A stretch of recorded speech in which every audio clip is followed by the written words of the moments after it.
Situated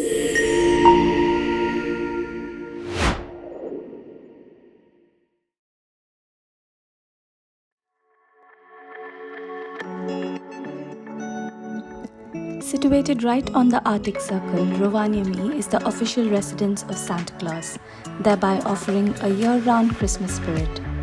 This is not all.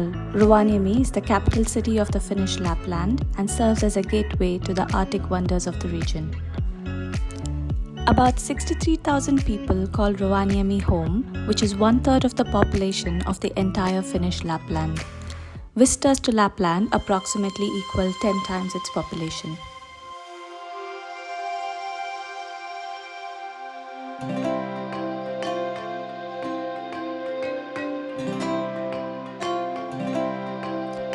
Having said that, one other primary occupant of the Finnish Lapland are the reindeers, which overtake the human population in the region. There are over 200,000 reindeers in the Finnish Lapland in comparison to 180,000 people. Sami people, who are the indigenous inhabitants of Lapland, have a deep connection to reindeer and reindeer herding. And today we will be visiting a reindeer farm in Rovaniemi, experiencing a short reindeer ride, checking into Santa Claus village, which will be our home for the next 2 days, and go Aurora watching tonight for the second time during this trip. Yeah, we just got to pick up the people and then we're ready to go to the reindeer farm.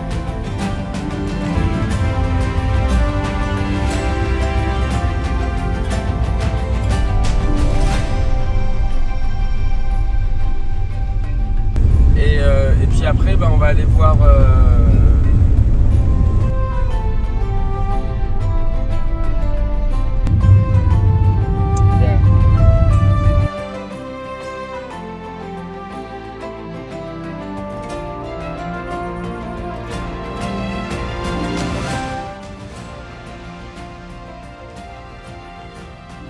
Hi, good morning.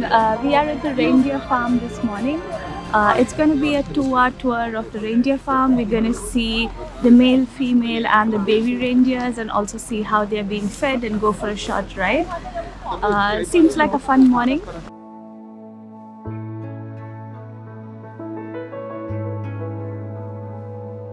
The owners, they live right there. The owner's family has owned the farm since the 1600s, so over 400 years now. Of course, I'm a bit biased because I work here, but I think it's the most authentic reindeer farm to visit on the area. But we'll have a ride, short reindeer ride. After that, we'll go see how we feed the reindeers in the winter time. And after that, we'll go inside and I'll tell you all about the life on the farm and about the life of the reindeer. Okay, you're gonna see some reindeers on the farm. Some of them are in training and most of the reindeers, they don't like to be touched. So don't touch any reindeers unless someone lets you. They might kick you. I have a lot of bruises on my legs. Okay, so we'll go and see how the reindeers are fed in the farm. Just everyone, if you could follow me.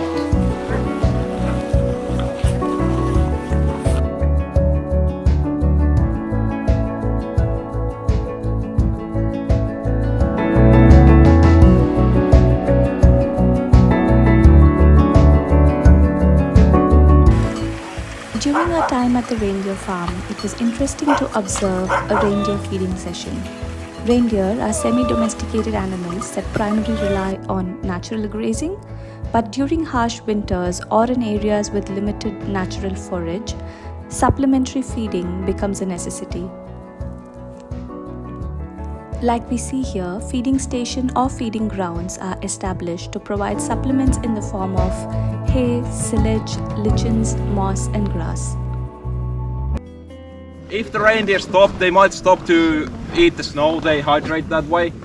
If they stop for a long time, you might shake the rope a little, but otherwise just hold it. Okay.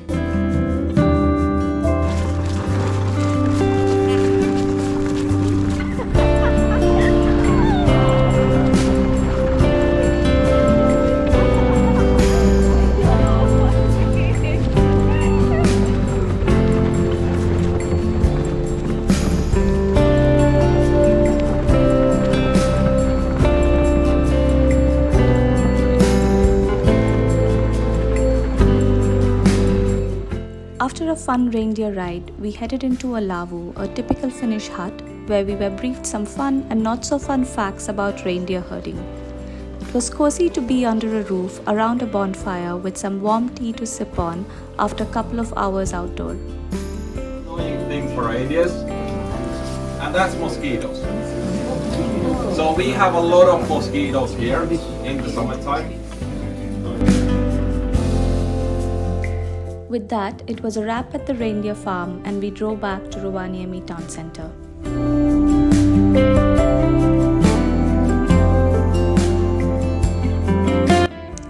It was then time for us to check into Santa Claus village, which will be our place of stay for the next 2 days. While the entire village is themed around Christmas and Santa Claus, which are initially thought to be a bit touristy and more for kids, however, we enjoyed the layout of Santa Claus village, right from its cottages to glass igloos and winter activities involving snowmobile, husky and reindeer rides, and we feel there are enough fun things to do for all ages. We will soon have another dedicated video for our experience in this fun Santa Claus village. After a bit of rest and an early dinner, we headed on our second night out on a frozen lake for aurora hunting. I'll link the video to our first experience here and in the description box below.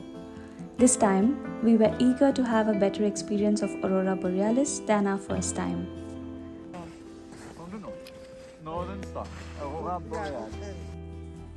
Timo, our Aurora guide, was excellent with his know-how of what to expect in various weather conditions and set the expectation low to start with. If the BZ is positive, the magnetosphere will not interact with the atmosphere. So that is what was missing to us last few nights, is that we had all the good conditions, we had good wind, we had good particles. The problem was we didn't have the connection between the magnetosphere and then the atmosphere. So when there is connection, when the BZ is actually negative, then we can see something. And what do we see? Those explosions from the sun happens every time. It doesn't happen every time. We can only see them in the north of the Earth, I mean, in the northern area. You can see the Aurora Borealis in the north, but you can see the Aurora Australis in the south.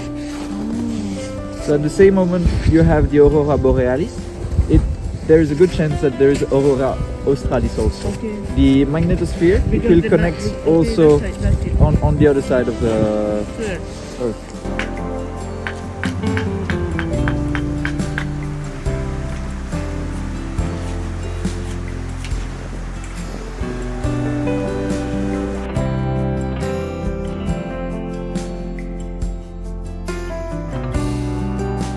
It was a full moon night. While it looked beautiful being outdoors under moonlight on a frozen lake, the moonlight could be a deterrent to catch best of aurora lights.